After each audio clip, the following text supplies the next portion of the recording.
September 14, 1945. Hiroshima Prefecture, Japan. ****. The morning air still carried the acrid memory of ash, though the fires had died weeks ago. In a makeshift classroom assembled from salvaged wood and corrugated metal sheets, 37 Japanese women sat in rigid rows, their postures trained by years of wartime discipline. The room smelled of fresh-cut pine and dampness, of earth that had not yet forgotten what it had absorbed. Through gaps in the walls, autumn light fell in scattered beams, illuminating particles of dust that floated like the remnants of a world still settling into its new shape.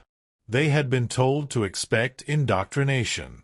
They had been warned that the conquerors would come with their foreign ways, their barbaric customs, their plans to dismantle everything that made Japan eternal. Instead, Captain Morrison of the Women's Army Corps stood before them with a smile that seemed to cost her nothing, holding in her hands not a weapon, but a piece of colored chalk. Behind her, a blackboard, not the ancient cracked slate they had known in their own schooling, but a smooth, dark surface that seemed to drink in light and possibility.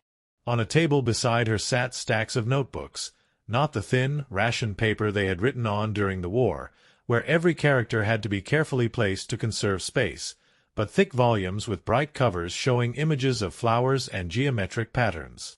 The women had come because they had no choice. Their husbands were dead or missing. Their homes were rubble or soon would be. The occupation authorities had announced these re-education programs with a clinical efficiency that characterized all military directives, and attendance was mandatory for those selected. They had dressed in their least worn kimonos, the ones they had hidden from the collection drives that had demanded everything silk for parachutes. They had prepared themselves for humiliation, for propaganda, for the systematic destruction of their identity that their leaders had promised would come with defeat. What they had not prepared for was abundance. For 4 years, the women of Japan had been taught that sacrifice was the highest virtue. They had given their rice to the soldiers, eaten acorns and bark when the rations failed. They had donated their family heirlooms, melted down their cooking pots for bullets, dismantled their children's toys for scrap metal.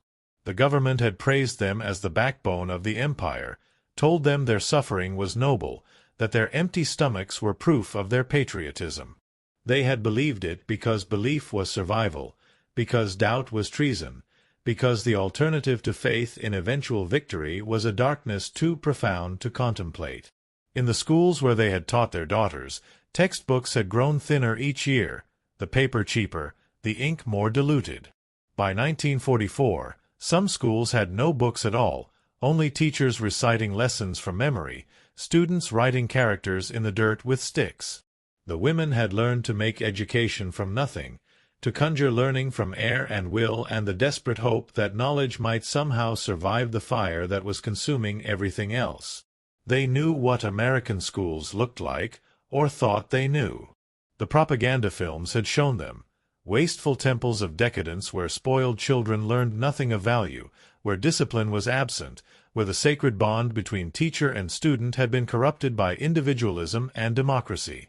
They had been told American women were frivolous, that American education was shallow, that the appearance of plenty masked a spiritual poverty that would ultimately destroy the United States from within. But here, in this makeshift room that smelled of new lumber and old earth, Captain Morrison was opening boxes with a casual generosity that seemed almost obscene. Notebooks for everyone. Not one shared among 5 students, not paper so thin you could see through it, but individual volumes with sturdy covers. Pencils, not precious, rationed implements to be used until they were stubs too small to hold, but fresh yellow pencils with pink erasers, 3 per person. The erasers alone seemed like a philosophical statement.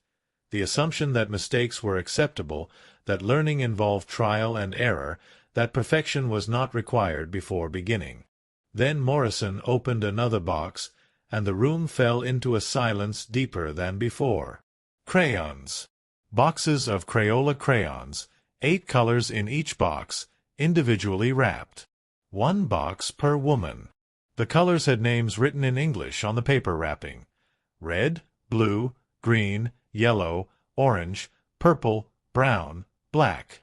The women stared at these objects as if they were artifacts from another dimension of reality. Yuriko Tanaka, 31 years old, widowed at Okinawa, sat in the third row and felt something crack inside her chest. Before the war, she had been an elementary school teacher in Osaka. She remembered when her school had crayons, though never so many, never in such bright, unapologetic colors.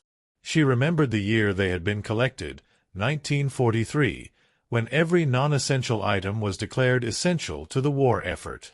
The children had cried when the crayons were taken away. Yuriko had told them it was necessary, that their sacrifice would help bring victory, that soldiers needed their crayons more than children needed to draw flowers and houses and smiling faces. She had believed it then. She had believed many things then. Now Captain Morrison was distributing these crayons as if they were nothing, as if the act of giving each woman her own box was so ordinary it required no ceremony, no gratitude, no acknowledgment of the impossibility of such plenty. Morrison spoke in careful, slow English while a Japanese interpreter translated, "These are for you to keep. For your use. If you need more, we have more. If you need more, we have more." 6 words that contained a universe. The program was called the Civil Information and Education Section Initiative, part of the Supreme Commander for the Allied Powers' broader plan to reconstruct Japanese society. On paper, it was designed to train Japanese women as educators in the democratic model, to create a generation of teachers who would raise children in the values of peace and individual liberty. General Douglas MacArthur's headquarters in Tokyo had outlined the curriculum with military precision: civics, education theory, basic English, democratic principles, women's rights. But what happened in those classrooms scattered across occupied Japan was never quite what the planners intended. The Americans who came to teach, mostly women from the WAC and civilian education specialists, brought with them not just lesson plans but an entire material culture that spoke more powerfully than any lecture about democracy or freedom. They brought supplies that seemed unlimited, resources distributed with a casualness that bordered on incomprehensible. They brought assumptions about education that were embedded in every object they placed in students' hands. In Yuriko's classroom that September morning, Morrison began the lesson not with political theory but with art. She asked each woman to draw something from their childhood, any memory that brought them happiness. She did not specify technique, did not provide models to copy, did not correct or critique. She simply invited creation. The women sat frozen, uncertain. To draw for pleasure, without purpose, without instruction. When had such a thing been permitted? Even before the war, art had been guided, structured, directed toward specific ends. There was right and wrong in art as in everything else, proper subjects and improper ones, correct techniques and incorrect ones. The idea of drawing simply what one remembered, what made one happy, felt almost transgressive. But the crayon sat there, bright and new and unutterably tempting. Slowly, hesitantly, Yuriko opened her box. The smell hit her first, waxy, sweet, unmistakably American. It was a smell she would never forget, a smell that would come to represent something she did not yet have words for. She selected the blue crayon, held it as if it were made of glass, and touched it to the thick paper of her notebook. The line was uncertain at first, a wavering curve. Then another. Slowly, a shape emerged. The garden behind her family's house in Osaka, the one that had been paved over for vegetable plots when food became scarce. She had not thought about that garden in years, had trained herself not to think about it because memory was pain and pain was weakness. But the blue crayon remembered for her, and suddenly her hand was moving faster, adding the stone lantern her grandfather had placed there, the koi pond where orange fish had glided like living jewels. Around her, other women were drawing. A farmhouse. A festival scene. A mother's face. Cherry blossoms. Each image emerging not from instruction but from permission, from the radical idea that their memories had value, that their happiness mattered, that the purpose of education might include joy. Morrison walked among them, not correcting, but commenting, "Beautiful. I like this color. Tell me about this." Her voice was warm, interested, free of judgment. When one woman apologized for her drawing being clumsy, Morrison smiled and said through the interpreter, "There is no wrong way to remember." Over the following weeks, the classroom became something none of the women had anticipated. Each day brought new materials. Thick books with colorful illustrations, maps that showed the world in brilliant hues, science equipment that actually worked, paper in quantities that seemed impossible. But more than the materials, it was the method that destabilized their understanding of what education could be. Morrison encouraged questions. Not rhetorical questions with predetermined answers, but genuine inquiries.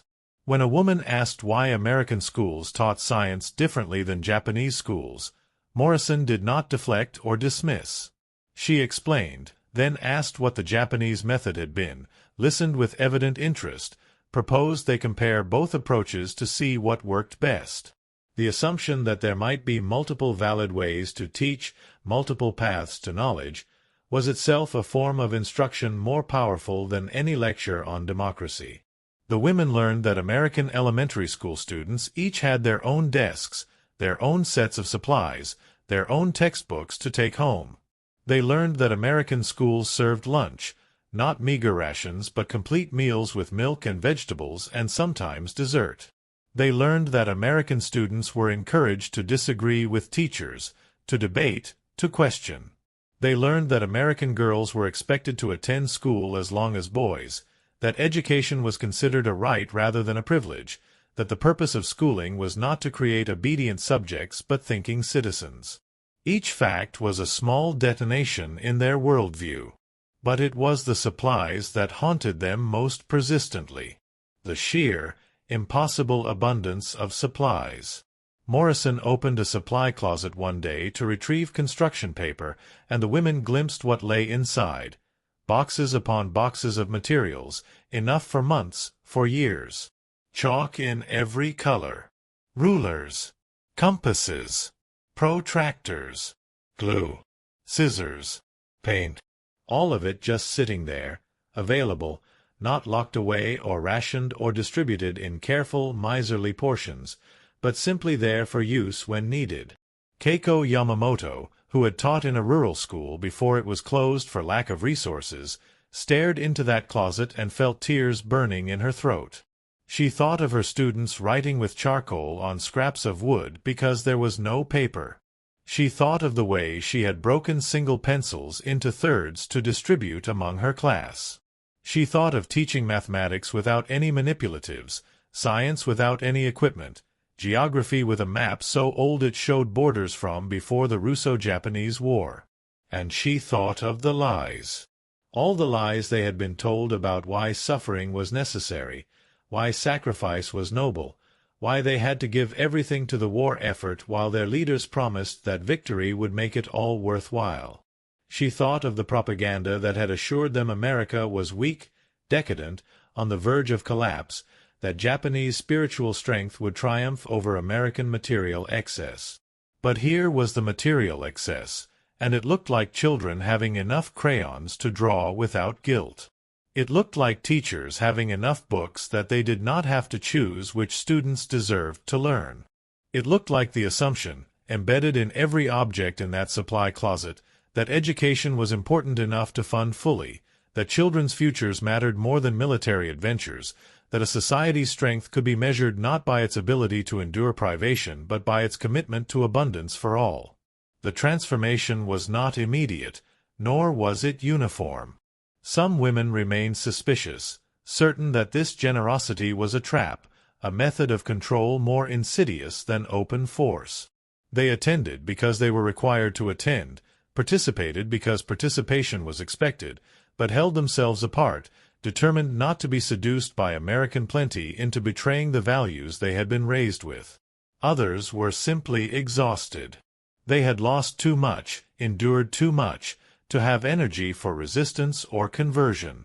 They sat in the classroom as they had sat through air raids, waiting for it to be over, for the next ordeal, for whatever came next in a life that had ceased to be anything but survival.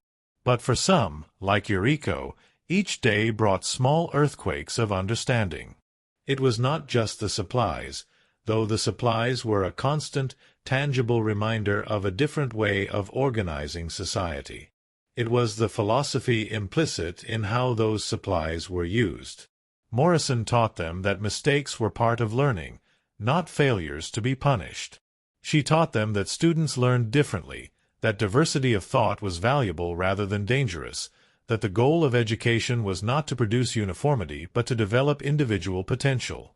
These were not abstract lessons about democracy.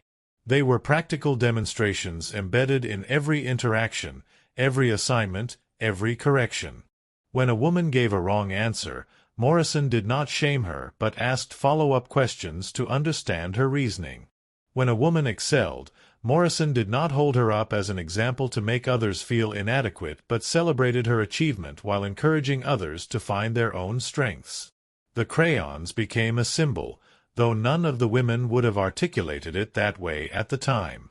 The crayons, replenished whenever they ran low, always 8 colors, always freely available, represented something about American ideology that no speech about democracy could convey.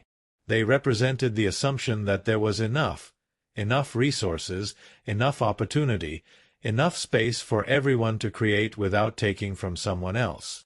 They represented the belief that color and beauty and individual expression were not luxuries to be rationed but essentials to be provided.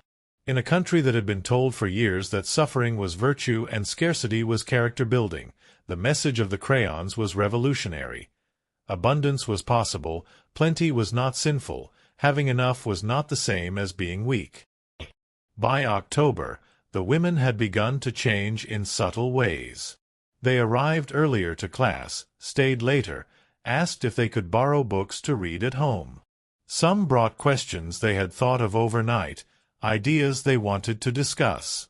The classroom atmosphere shifted from suspicious compliance to something closer to genuine engagement. Morrison noticed, though she was careful not to comment too directly. She had been briefed on Japanese culture, warned about the importance of saving face, told to be patient with the process of re-education. But she had also been a teacher in rural Montana before the war, and she recognized the signs of students beginning to trust, beginning to believe that learning could be safe, even joyful. One afternoon in late October, as the class was ending, Yuriko approached Morrison with halting English phrases she had been practicing. "These," she said, gesturing to the supplies stacked on the table, "your school in America, same?" Morrison nodded. "Yes. All American schools have these supplies. Some have even more." Yuriko was quiet for a moment, processing this. The interpreter stood ready, but Yuriko wanted to try the English herself. "Every student?" "Not share. Every student has their own," Morrison confirmed. "We believe every child deserves the tools they need to learn." The interpreter translated, and something in the phrasing, "deserves the tools they need," hit Yuriko with unexpected force. Deserves. Not earns through sacrifice, not receives as a reward for obedience, but deserves simply by virtue of being a student, being a child, being a person. That night, Yuriko lay in the small room she shared with 2 other war widows and thought about what her students might have become if they had been given what they deserved instead of being told to endure what they lacked.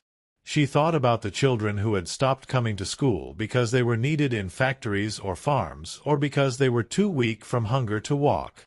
She thought about the bright girl who had loved mathematics but had to quit at age 12 because her family could not afford to continue her education, because resources were scarce and boys' education was prioritized. She thought about all the potential that had been wasted, All the minds that had been stunted not by lack of ability but by lack of investment, by a system that treated education as a privilege for the few rather than a right for the many. And she thought about the crayons, those 8 bright colors that never seemed to run out, and wept for what might have been.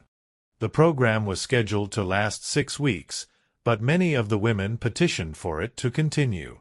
They invented reasons. They needed more English practice, they had not fully grasped the teaching methods, they wanted additional instruction in science education. The real reason, though none of them said it directly, was that they did not want to leave the classroom. They did not want to return to the world outside where scarcity was still reality, where the old hierarchies were reasserting themselves, where the question of how to live in a defeated nation was being answered in ways that felt increasingly like a return to the structures that had led them to ruin in the first place. In the classroom, with the boxes of crayons and the stacks of paper and the maps showing a world larger than they had been allowed to imagine, a different future seemed possible. In the classroom, they were not widows or defeated enemies or women whose value was determined by their ability to serve and sacrifice. They were students, learners, people with minds that deserved to be filled with more than propaganda and privation. American military reports from the period noted with some surprise the unexpected enthusiasm of Japanese women in the re-education programs. Officers commented that attendance rates exceeded expectations, that women were requesting additional materials to study at home, that some were asking about opportunities to visit American schools or correspond with American teachers. These observations were recorded with a clinical detachment of military documentation, filed in reports that would eventually gather dust in archives. But behind those statistics were individual transformations that no report could capture. Keiko Yamamoto, the former rural teacher, began planning how she might reopen her school, what supplies she would need, how she could apply the methods she was learning. She wrote letters to the Education Ministry asking about resources, about when schools would be rebuilt, about whether the new government would adopt some of the American approaches to education. Another woman, Michiko Sato, whose husband had been a junior officer killed in the Philippines, started a small study group for neighborhood children, using the materials Morrison allowed them to take home. She taught them in the way she had been taught in the American classroom, encouraging questions, allowing mistakes, celebrating individual strengths. The children, accustomed to rote memorization and harsh discipline, initially did not know what to make of this strange woman who let them use crayons to draw whatever they wanted.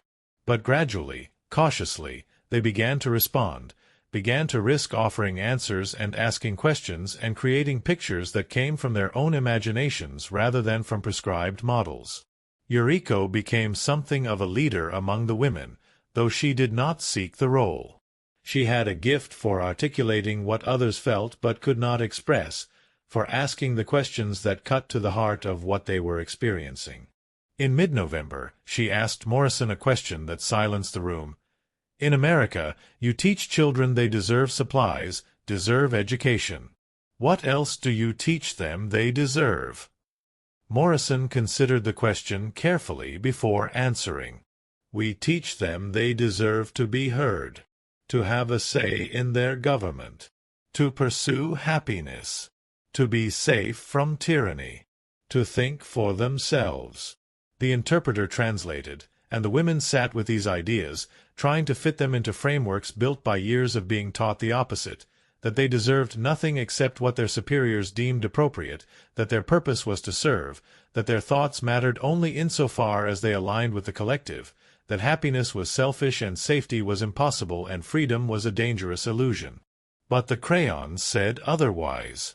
The crayons, in their bright, waxy abundance, insisted that ordinary people deserved more than suffering, that societies could choose to provide for their citizens, that resources spent on education were not wasted but invested, that the future mattered more than the past. Historical records from the occupation period reveal the scope of the American Education Initiative in Japan.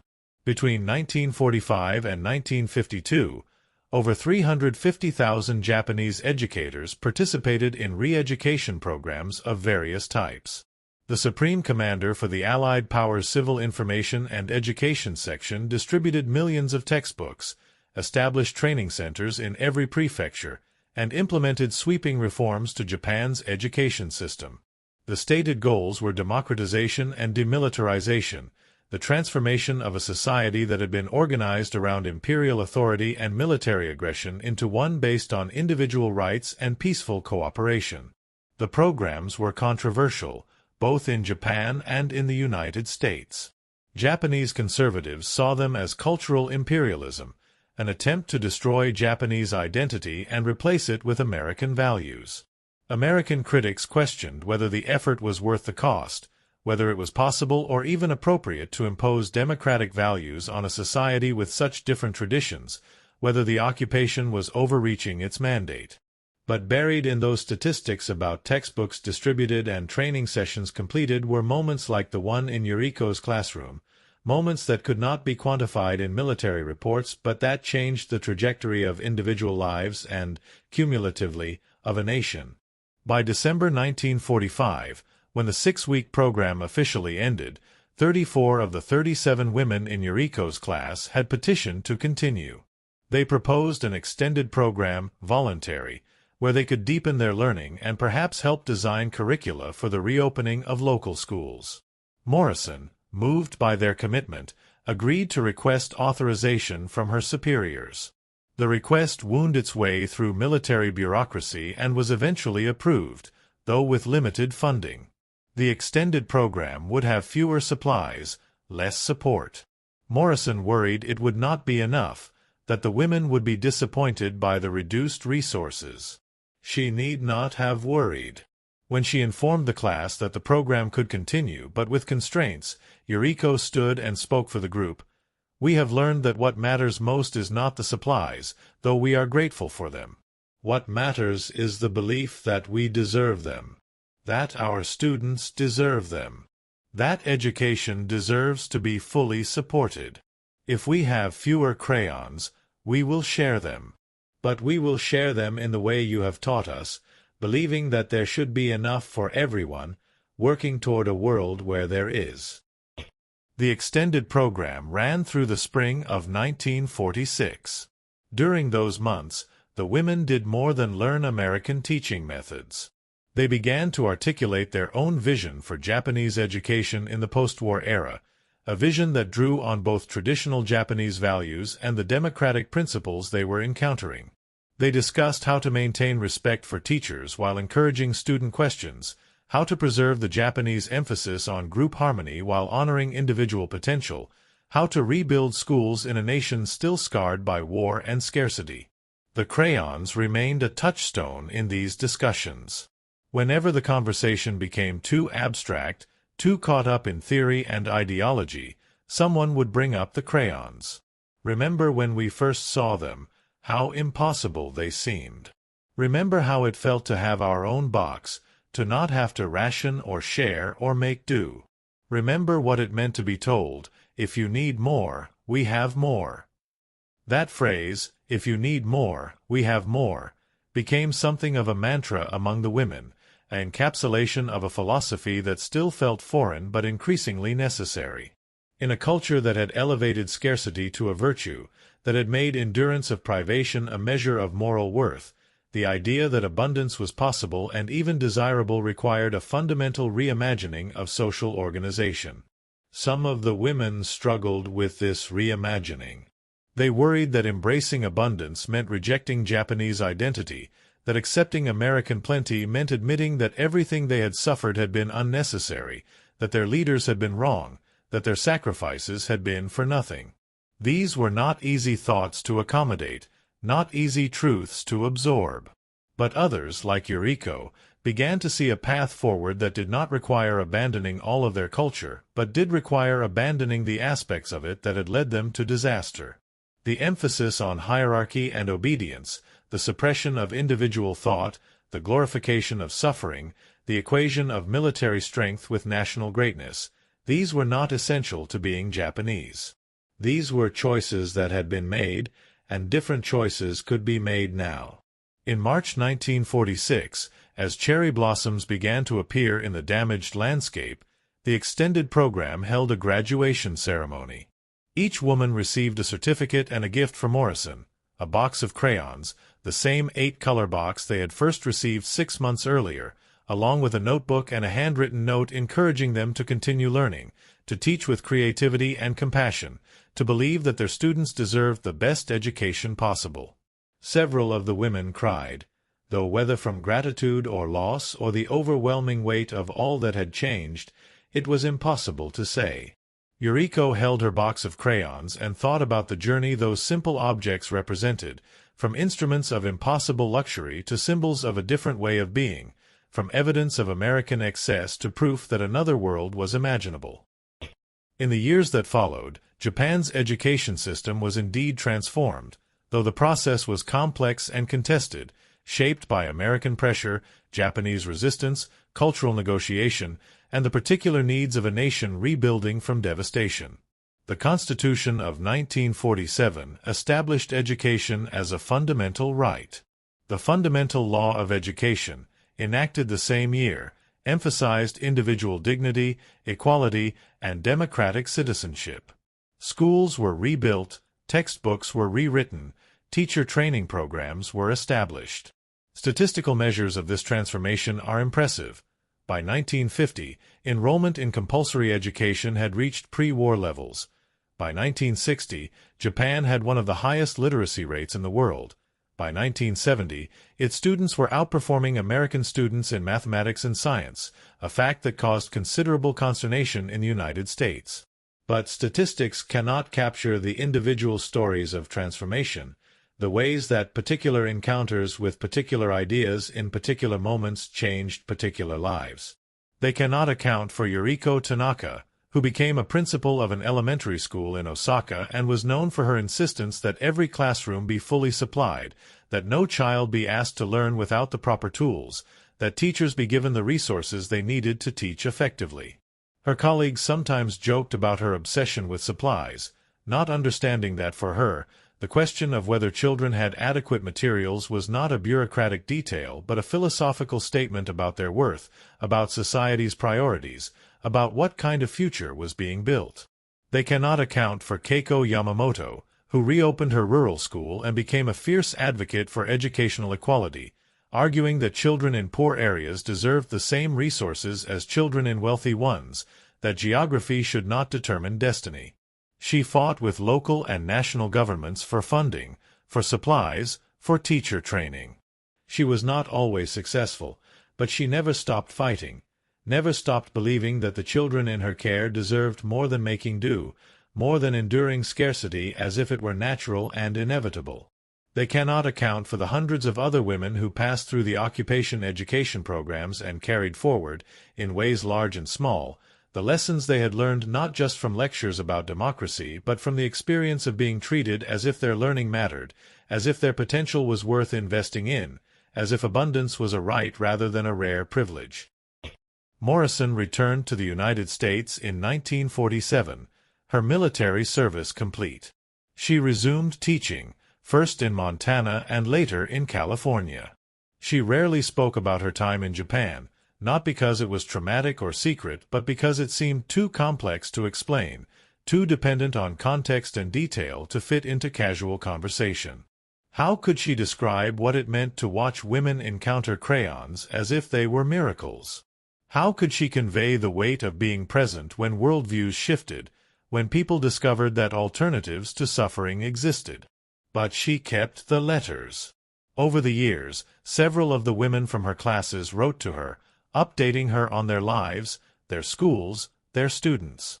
Yuriko wrote regularly through the 1950s and 1960s, her English improving steadily, her tone growing more confident. She described the schools she was building, the teachers she was training, the children who were learning in classrooms that had supplies and light, and the assumption that education was important enough to fund properly. In one letter, dated April 1965, Yuriko wrote, "Last week, our school received a donation of art supplies from a local business. Among the items were boxes of crayons, not 8 colors now, but 16, even 24 colors. The teachers distributed them to the students, 1 box per child, and I watched the children's faces as they opened them. They were happy, of course, as children always are with new toys. But they were not amazed. They did not weep at the impossibility of having their own box. They simply accepted them as their due, as children should. And I realized that this was the victory you were working toward all those years ago.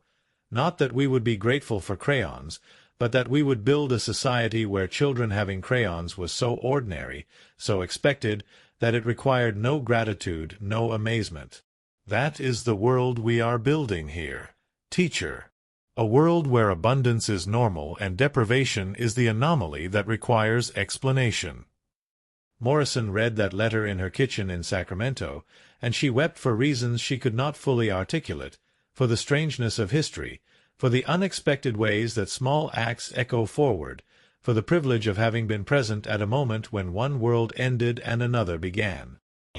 The story of the Japanese women who begged not to leave after seeing American classrooms is not, in the end, a story about American superiority or Japanese inferiority. It is not a story that fits easily into narratives of victors and vanquished, of conquerors imposing their will on the conquered. It is, instead, a story about what happens when people who have been taught to expect scarcity encounter abundance, when those who have been told that suffering is virtue are shown that plenty is possible, when individuals trained in obedience are invited to think for themselves. It is a story about crayons, yes, but also about what crayons represented.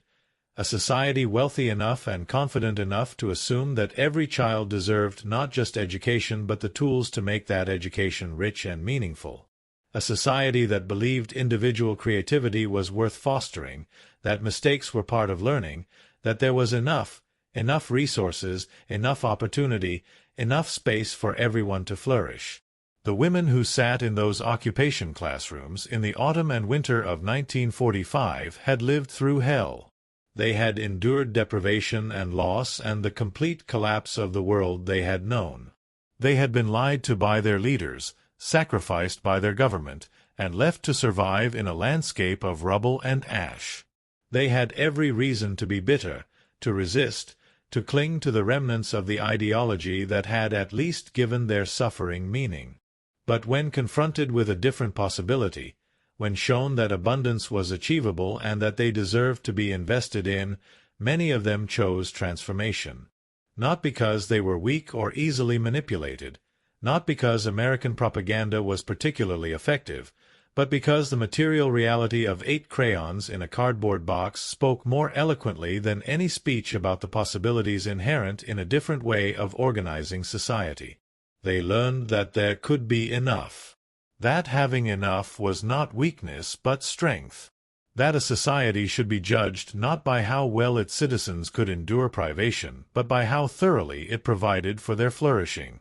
And having learned these lessons, they carried them forward, building schools and teaching students and fighting for resources and slowly, persistently, helping to create a new Japan where children had crayons not as luxuries to be rationed but as ordinary tools for ordinary learning.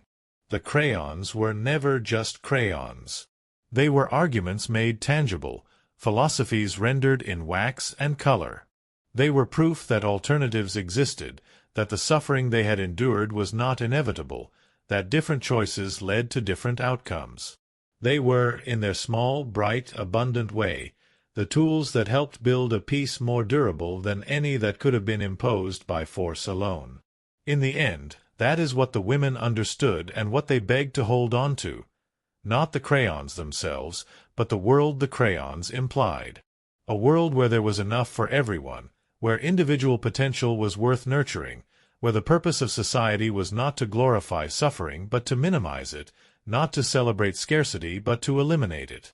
A world where 8 colors in a box were not miracles but rights, not impossibilities but ordinary provisions for ordinary students learning to draw their dreams on paper thick enough to hold them.